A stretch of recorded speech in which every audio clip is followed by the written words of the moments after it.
Hello అందరికీ, ఇవాళ recipe వచ్చేసి కాకరకాయ వేపుడు. Welcome to Jyothi Shetty blogs. అందరూ ఎలా ఉన్నారు? నేనైతే చాలా బాగున్నాను. ఇవాళ కాకరకాయ వేపుడు ఎలా తయారు చేసుకుందామో చూసేసుకుందాం. ఫస్ట్ అయితే కాకరకాయని పీల్ చేసేసి సైడ్స్ కట్ చేసేసి మధ్యలో ఒక చిన్న లైన్గా వేసుకొని అందులో ఉన్న గింజలన్నీ తీసి పక్కన పెట్టేసుకోవాలి. గింజలన్నీ తీసేస్తే కొంచెం క్రిస్పీగా ఆ గింజలు తగలకుండా మంచి టేస్ట్ అనేది ఇస్తుంది అనమాట. సో మొత్తంగా మనం ఎన్ని కాకరకాయలు అయితే ఉన్నాయో అన్నీ అలా తీసేసుకొని గింజలు పక్కన పెట్టేసుకోవాలి. ఇప్పుడు వాటిని మంచిగా వాష్ చేసేసుకోండి, ఎందుకంటే లోపల ఏమన్నా ఇంకా గింజలు ఉన్నా అలా ఉన్నా మొత్తం బయటకు వచ్చేస్తుంది. ఇప్పుడు ఆయిల్ పెట్టుకొని ఫస్ట్ కరివేపాకు యాడ్ చేసేసుకొని మంచిగా ఫ్రై అయ్యాక ఎండుమిర్చి కూడా సరిపడా అందులోకి వేసేసుకొని మంచిగా ఫ్రై చేసేసుకోవాలి. ఇప్పుడు ధనియాలు కూడా వేసుకొని ఫ్రై చేసేసుకోవాలి. ధనియాలు అయిపోయాక కొంచెం చెక్క కూడా యాడ్ చేసుకుంటే మంచి ఫ్లేవర్ని ఇస్తుంది. కొంచెం ఘాటుగా టేస్ట్ అనేది బాగా ఫ్లేవర్ని ఇచ్చి మంచి టేస్ట్ ఇస్తుంది.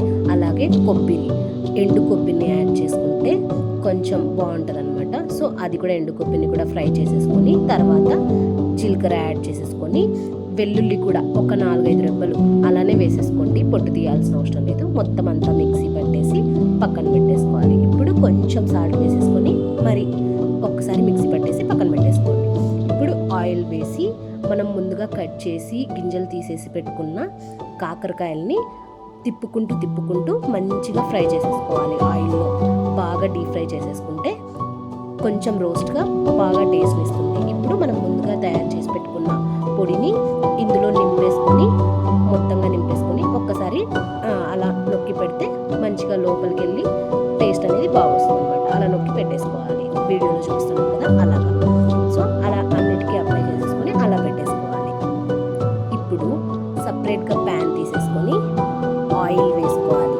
ఆయిల్ వేడెక్కాక కొంచెం జీలకర్ర ఆవాలు వేసేసుకొని అవి కూడా కొంచెం ఫ్రై అయ్యాక ఇప్పుడు ఎండుమిర్చి కూడా యాడ్ చేసుకోండి. ఎండుమిర్చి యాడ్ చేసుకున్న తర్వాత పచ్చి కరివేపాకు వేసుకుంటే ఆ టేస్టే వేరు. సో అలా కరివేపాకు కూడా యాడ్ చేసేసుకొని ఉల్లిపాయలు మంచిగా ఫ్రై చేసేసుకోవాలి. ఎంత డీప్ ఫ్రై లాగా చేసేసుకుంటే అంత టేస్ట్ని ఇస్తాయి. మనం కాకరకాయ తినేటప్పుడు ఆ ఉల్లిపాయల మధ్యలో తగులుతూ మంచి టేస్ట్ని ఇస్తుంది. సో ఆ ఉల్లిపాయలు కూడా ఫ్రై అయ్యాక ముందుగా ప్రిపేర్ చేసి పెట్టుకున్న కాకరకాయల్ని నించుడు కాకరకాయలని చేసేసుకున్నాం కదా, అలా ఆ కాకరకాయల్ని ఇందులో వేసేసుకొని బాగా ఫ్రై చేసేసుకోవాలి. మొత్తం ఉల్లిపాయలు మొత్తం పట్టేలాగా మొత్తం ఒక్కసారిగా అలా కలిపేసుకొని పెట్టేసుకోవాలి. ఇప్పుడు ముందుగా ప్రిపేర్ చేసుకున్న పొడి కొంచెం మిగిలి ఉంటుంది కదా, అది కూడా ఇందులోకి యాడ్ చేసేసుకొని బాగా కలుపుకుంటే మొత్తం అన్నిటికీ పట్టేసి కాకరకాయ వేపుడు అనేది రెడీ.